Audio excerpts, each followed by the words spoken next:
প্রিয় শিক্ষার্থীরা, online physics ক্লাসে সবাইকে স্বাগতম। আমি আব্দুল লতিফ স্যার দ্বাদশ শ্রেণীর পদার্থবিজ্ঞান দ্বিতীয় পত্র ক্লাস নিয়ে আজকে তোমাদের সাথে উপস্থিত হয়েছি। আমরা ইতিমধ্যে ঘোষণা করেছি যে অনলাইনে তোমাদের এমসিকিউ ভিত্তিক যে পরীক্ষাটা অনুষ্ঠিত হবে, সেখানে এমসিকিউ ভিত্তিক প্রস্তুতির জন্য আমরা কতগুলো ক্লাস করব। আগামী 15 তারিখের পরীক্ষা উপলক্ষে আমি তোমাদেরকে দ্বিতীয় পত্র থেকে মোট 7টি ক্লাস এমসিকিউ ভিত্তিক তোমাদের জন্য করব। সেই হিসেবে আজকে আমার এটি প্রথম ক্লাস। এই ক্লাসটি ভালো করে দেখবে এবং এই অনুযায়ী প্রস্তুতি গ্রহণ করবে। আশা করি এখান থেকে তোমরা পরীক্ষার উপযোগী অনেক বিষয়বস্তু জানতে পারবে এবং এখান থেকে তোমরা অধিকাংশ সংখ্যক প্রশ্নপত্র কমন পাবে। সবাইকে স্বাগতম জানিয়ে তাহলে আজকের ক্লাস শুরু করছি। আজকে আমার এটি লেকচার 1। আজকে আমরা পদার্থবিজ্ঞান দ্বিতীয় পত্রের অধ্যায় 4 থেকে, যেটি তড়িৎ প্রবাহের চৌম্বকক্রিয়া ও চৌম্বকত্ব, এখান থেকে আমরা যে বিষয়টি নিয়ে আলোচনা করব তা হলো ভূচৌম্বকত্ব। এই ভূচৌম্বকত্ব থেকে কতগুলো বিষয়বস্তু এমসিকিউ ভিত্তিক আমি ধরে তোমাদেরকে আজকে আলোচনা করব। প্রথমে আমরা এখানে চলে আসি চৌম্বক মেরু। চৌম্বক মেরুটা কি? একটি চৌম্বকের দুই প্রান্তে যে সংকীর্ণ অঞ্চলে এর আকর্ষণ ক্ষমতা সবচাইতে বেশি, সেই অঞ্চলটাকে চৌম্বক মেরু বলে। একটি চৌম্বকের দুটি মেরু থাকে, উত্তর মেরু এবং দক্ষিণ মেরু। মেরু সম্পর্কে জানলে এরপরে মেরু শক্তি, আমরা মেরু শক্তি সম্পর্কে জানব। চৌম্বকের মেরুর একটি ধর্ম থাকে, নির্দিষ্ট দূরত্বে চৌম্বক বলের মানের উপর এই ধর্মটা নির্ভর করে। একটি নির্দিষ্ট দূরত্বে চৌম্বক বলের মান এই ধর্মটার উপর নির্ভর করে বলে একে মেরু শক্তি বলে। তাহলে আমরা এই সংজ্ঞাটাকে এইভাবে বলতে পারি, চৌম্বক মেরুর যে ধর্মের জন্য একটি নির্দিষ্ট দূরত্বে চৌম্বক বলের মান নির্ভর করে, সেই ধর্মটিকেই বলা হয় চৌম্বকের মেরু শক্তি। এই মেরু শক্তির একটি একক আছে, এর এসআই একক হলো অ্যাম্পিয়ার মিটার। আমরা পরের অংশে চলে যাব। চৌম্বক অক্ষ। চৌম্বকের মেরু দুটি সংযোজক সরল রেখাটি হলো চৌম্বক অক্ষ, অর্থাৎ দুই মেরু থেকে চৌম্বকের যে সংযোজক সরল রেখা পাওয়া যায় এটি হলো চৌম্বক অক্ষ। এরপরে আরেকটি বিষয় আসি, জ্যামিতিক দৈর্ঘ্য। চৌম্বকের এক প্রান্ত থেকে অন্য প্রান্ত, অর্থাৎ একটি দণ্ড চৌম্বক যদি আমি বিবেচনা করি, তাহলে এক প্রান্ত থেকে অন্য প্রান্ত পর্যন্ত যে দূরত্ব, এই দূরত্বটিকে বলা হয় জ্যামিতিক দৈর্ঘ্য। এখান থেকে আরেকটি জিনিস আসবো আমি, চৌম্বক দৈর্ঘ্য। চৌম্বক দৈর্ঘ্যটি কি? চৌম্বক দৈর্ঘ্য হলো চৌম্বকের মেরুদ্বয়ের মধ্যবর্তী দূরত্বটি হলো চৌম্বক দৈর্ঘ্য। একটি জিনিস মনে রাখবে, চৌম্বকের মেরু কখনো চৌম্বকের শেষ প্রান্তে থাকে না, কিছুটা ভিতরের দিকে থাকে। তাই জ্যামিতিক দৈর্ঘ্য সর্বদাই চৌম্বক দৈর্ঘ্য থেকে কিছুটা বড় হয় এবং এই চৌম্বক দৈর্ঘ্য ও জ্যামিতিক দৈর্ঘ্যের অনুপাতের পরিমাণ হয় 0.85। অর্থাৎ আমরা বলতে পারি চৌম্বক দৈর্ঘ্যের পরিমাণ 0.85 গুণন জ্যামিতিক দৈর্ঘ্য। আর পরের বিষয়টি আসো চৌম্বক ভ্রামক। এটি একটি ভেক্টর রাশি। চৌম্বক ভ্রামক। চৌম্বক ভ্রামক হলো মেরু শক্তি। মেরু শক্তিকে এম দিয়ে প্রকাশ করা হয়। মেরু শক্তি এবং চৌম্বক দৈর্ঘ্যের গুণনফলই হলো চৌম্বক ভ্রামক। আমরা ইতিপূর্বে চৌম্বক দৈর্ঘ্য পেয়ে গেছি। চৌম্বক দৈর্ঘ্যকে 2L দিয়ে প্রকাশ করা হয় আর মেরু শক্তিকে M দিয়ে প্রকাশ করা হয়। মেরু শক্তি এবং চৌম্বক দৈর্ঘ্যের এই গুণনফলকে বলা হয় চৌম্বক ভ্রামক। বা একে অনেক সময় দ্বিমেরু ভ্রামকও বলা হয়। তাহলে এমসিকিউর জন্য তোমরা এই অংশটি জেনে নিবে, অর্থাৎ কখনো যদি মেরু শক্তির পরিমাণ এবং চৌম্বক দৈর্ঘ্যের পরিমাণ দেয়া থাকে তাহলে চৌম্বক ভ্রামক নির্ণয় করা যায়। এর একক হলো অ্যাম্পিয়ার মিটার স্কোয়ার। পরের অংশটিতে চলে আসছি, চৌম্বক তীব্রতা বা প্রাবল্য। চৌম্বক তীব্রতাটা হলো কি? চৌম্বক ক্ষেত্র এবং চৌম্বক প্রবেশ্যতার অনুপাতই হলো চৌম্বক তীব্রতা বা প্রাবল্য। এখানে চৌম্বক তীব্রতা বা প্রাবল্যকে এইচ দ্বারা প্রকাশ করা হয়। এইচ সমান বি বাই মিউ, যে কোনো মাধ্যমের জন্য মিউ, আর যদি শূন্য মাধ্যম হয় তাহলে B naught by mu naught. অর্থাৎ বি হলো চৌম্বক ক্ষেত্র এবং মিউ হলো চৌম্বক প্রবেশ্যতা। এর একক হলো ammeter per metre, ampere per metre. এর একক হলো অ্যাম্পিয়ার পার মিটার। এবার আরেকটি বিষয় আসি, চৌম্বকায়ন তীব্রতা। চৌম্বকায়ন তীব্রতা হলো চৌম্বক ভ্রামক এবং আয়তন এর অনুপাত। এক কথায় বলতে পারি একক আয়তনে চৌম্বক ভ্রামককেই বলা হয় চৌম্বকায়ন তীব্রতা। একক আয়তনের চৌম্বক ভ্রামককেই বলা হয় চৌম্বকায়ন তীব্রতা। এখান থেকে আরেকটি জিনিস মনে রেখো, চৌম্বকায়ন তীব্রতা মেরু শক্তি এবং প্রস্থচ্ছেদের ক্ষেত্রফলের অনুপাতের সমান হয়। কেননা এম সমান আমরা জানি স্মল এম গুণন 2L। এম হলো মেরু শক্তি এবং 2L হলো চৌম্বক দৈর্ঘ্য। আর আয়তন সমান জানি ক্ষেত্রফল ভাগ 2L। তাহলে 2L কেটে গেলে এখান থেকে থাকবে I সমান স্মল এম ভাগ এ। এ হলো ক্ষেত্রফল, এম হলো মেরু শক্তি। এখান থেকে চুম্বকায়ন তীব্রতার আমরা একটি এককও বলতে পারি। চুম্বকায়ন তীব্রতার একক হবে অ্যাম্পিয়ার পার মিটার। এবার চৌম্বক আবেশ। চৌম্বক আবেশটা কি? চৌম্বক পদার্থের মধ্যে যদি চৌম্বক আবেশ রেখা লম্বভাবে অবস্থিত প্রতি 1 মিটার স্কয়ার ক্ষেত্রফলের মধ্য দিয়ে যে পরিমাণ চৌম্বক আবেশ রেখা অতিক্রম করে, আমি এরকম করে বলতে পারি একটি চৌম্বক ক্ষেত্রের মধ্যে চৌম্বক আবেশ রেখা বিদ্যমান, সেখানে লম্বভাবে আবেশ রেখার লম্বভাবে যদি একটি একক ক্ষেত্রফল চিন্তা করি তাহলে একক ক্ষেত্রফলের মধ্যে দিয়ে যে পরিমাণ চৌম্বক আবেশ রেখা অতিক্রম করবে তার সংখ্যাই হচ্ছে চৌম্বক আবেশ। এখান থেকে চৌম্বক আবেশের রাশিমালাটি দেখো, বি ভেক্টর সমান হবে mu not into H plus I. H হলো এখান থেকে এইচ প্লাস আই। তাহলে এই অংশটিকে অবশ্যই মনে রাখবে। আমরা পরের অংশে চলে যাই। এখান থেকে চৌম্বকায়ন তীব্রতার এককটাকে আমরা বলতে পারি টেসলা। চৌম্বক আবেশ, আবার দেখো চৌম্বক আবেশের একক হলো টেসলা বা ওয়েবার পার মিটার স্কয়ার। পৃথিবীর চৌম্বক উপাদান। পৃথিবীর চৌম্বক উপাদান তিনটি বিষয় দ্বারা নির্দেশ করা হয়, তিনটি বিষয়ের উপর নির্ভরশীল। একটি হলো বিচ্যুতি, আরেকটি হলো বিনতি, আরেকটি হলো ভূচৌম্বক ক্ষেত্রের অনুভূমিক উপাংশ। এই তিনটি রাশি দিয়ে পৃথিবীর চৌম্বক ক্ষেত্রকে ব্যাখ্যা করা হয়। তা আমি যদি বলি ভূচৌম্বক প্রথমে বিচ্যুতির কথা বলি। বিচ্যুতিটা কি? বিচ্যুতিটা হলো একটি চুম্বক শলাকাকে যদি আমি ঝুলিয়ে দেই তাহলে এটি উত্তর দক্ষিণে থেকে সামান্য কোণে বিচ্যুতি হয়। পৃথিবীর যে উত্তর দক্ষিণ মেরু ঠিক ওই বরাবর না থেকে সামান্য বিচ্যুত হয়ে অবস্থান করে। এই যে বিচ্যুত হয়, এই বিচ্যুত অংশটুককেই কোণটুককেই বলা হয় বিচ্যুতি। এবং ঢাকার বিচ্যুতি 0.5 ডিগ্রি পূর্ব।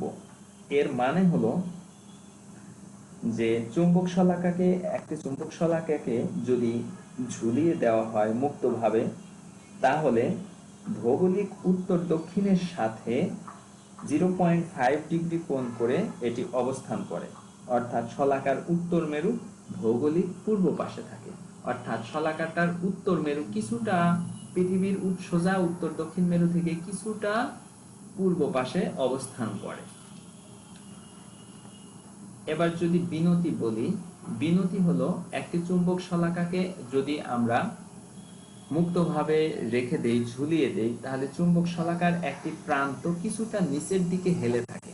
তাহলে অনুভূমিক সমান্তরাল ভাবে যদি অনুভূমিক ভাবে চিন্তা করি, অনুভূমিক অংশ থেকে কোনো একটি প্রান্ত যে কোনো এক প্রান্তের দিকে কিছুটা হেলে থাকে, এই যতটুকু কোণ করে হেলে থাকে একে বলা হয় বিনতি।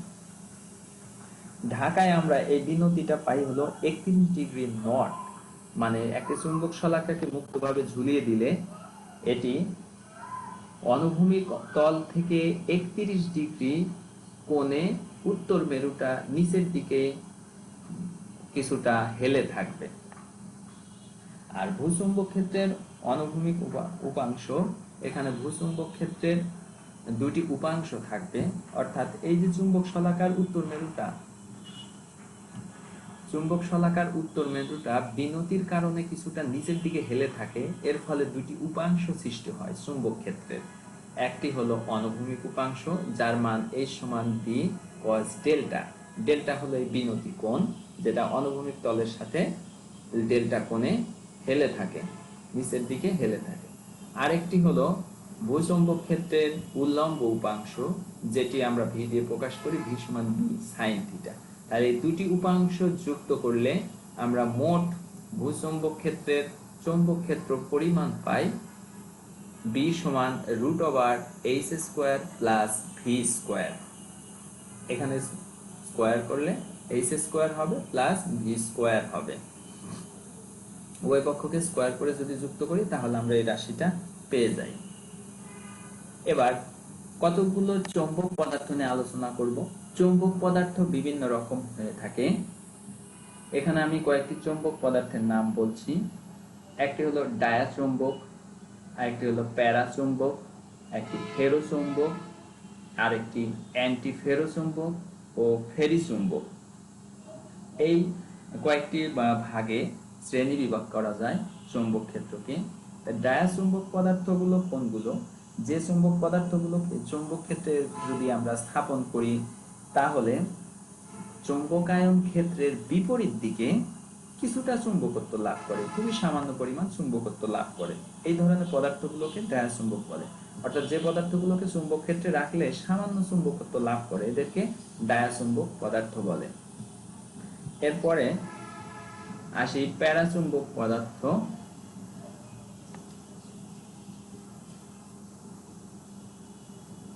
ডায়াচুম্বক, প্যারাচুম্বক, ফেরোচুম্বক।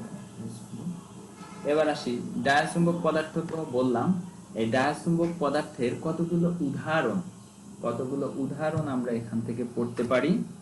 আমি এখানে মনে রাখার জন্য একটি ছন্দ আকারে বলতে চেষ্টা করেছি, যেখানে আমরা ছন্দটিকে এইভাবে পড়তে পারি যে, হায় তোমার হিলিয়ানটি কই, আজ বিকেলে লবণ পানিতে শশী আরো 10টা কাঁচের মার্বেল দিয়ে এলো।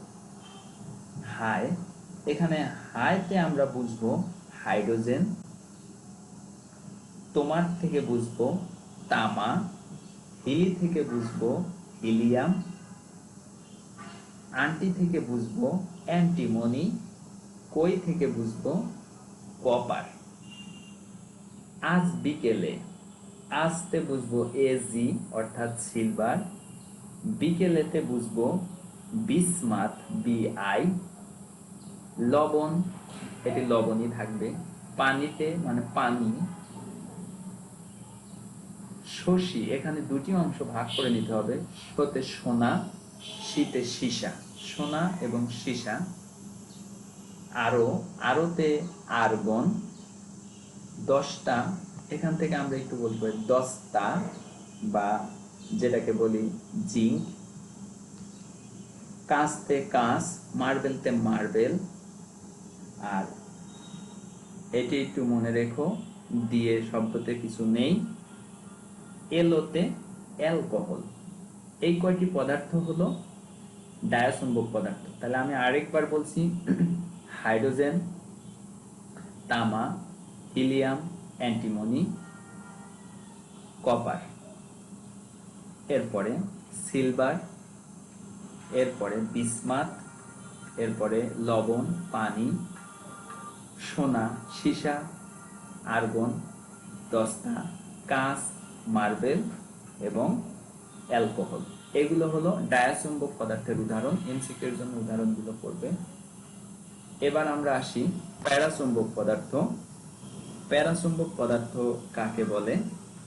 প্যারাচুম্বক পদার্থ হলো যেই পদার্থগুলোকে চুম্বক ক্ষেত্রে স্থাপন করলে সামান্য চুম্বকত্ব লাভ করে। কোন দিকে? চুম্বক ক্ষেত্রের দিকে। খেয়াল করো, ডায়াচুম্বকে পেলাম হলো চুম্বক ক্ষেত্রের বিপরীত দিকে চুম্বকত্ব লাভ করে, আর প্যারাচুম্বকে পাচ্ছি চুম্বক ক্ষেত্রের দিকে সামান্য চুম্বকত্ব লাভ করে। আচ্ছা, এগুলো হলো প্যারাচুম্বক পদার্থ। আমি কয়েকটি উদাহরণ এখানে আমরা একটি ছন্দ আকারে বলার চেষ্টা করেছি। সেটি হলো, সবাই ওকে সোডিয়াম আলম বলে পিটায়। সবাইতে এসবি অ্যান্টিমনি, ওকেতে ও দিয়ে বলবো আমরা অক্সিজেন, সোডিয়ামতে সোডিয়াম, আলমতে অ্যালুমিনিয়াম। আচ্ছা, বলে, এখানে বলেতে তেমন কিছু নেই। পিটাইতে প্লাটিনাম, পিটাইতে প্লাটিনাম। এগুলো হলো প্যারাচুম্বক পদার্থ। এছাড়া আরো আছে, ম্যাঙ্গানিজ আছে আর ক্রোমিয়াম আছে। এবার পরেরটি আমরা আসি ফেরোচুম্বক পদার্থ। ফেরোচুম্বক পদার্থ যে পদার্থগুলো চুম্বক ক্ষেত্রে স্থাপন করলে চুম্বক ক্ষেত্রের দিকেই একটি শক্তিশালী চুম্বক ক্ষেত্র লাভ করে, চুম্বকত্ব লাভ করে, তাকে ফেরোচুম্বক পদার্থ বলে। এর উদাহরণস্বরূপ আমরা এখান থেকে বলবো লোহা, নিকেল, কোবাল্ট।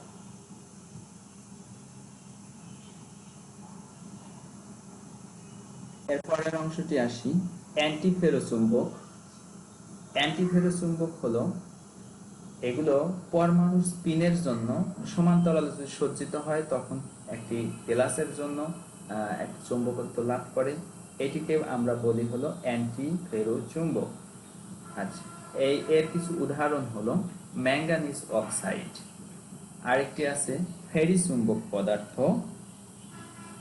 ফেরিচুম্বক পদার্থ হলো সমান্তরাল পরমাণুর এই সমান্তরাল ভাবে সাজানোর জন্য পার্শ্ববর্তী পরমাণুগুলোর স্পিন ভ্রামকের মান কিছুটা অসমান হয়, তখন সামান্য চুম্বকত্বের উদ্ভব হয়, লব্ধি চুম্বকত্ব।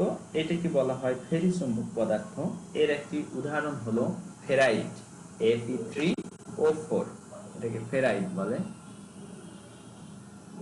এবার আসি, চুম্বকত্ব যখন নষ্ট হয়, যে তাপমাত্রায় চুম্বকত্ব নষ্ট হয় তাকে বলা হয় কুড়ি তাপমাত্রা। আর যে তাপমাত্রায় চুম্বকত্ব সর্বাধিক হয় তাকে বলা হয় নীল তাপমাত্রা। আরেকটি বিষয় আসবো, হিস্টেরেসিস। একটি পদার্থকে, এটি হলো ফেরোচুম্বক পদার্থকে যদি আমরা চুম্বক ক্ষেত্র প্রয়োগ করি তাহলে এটি চুম্বকত্ব লাভ করে।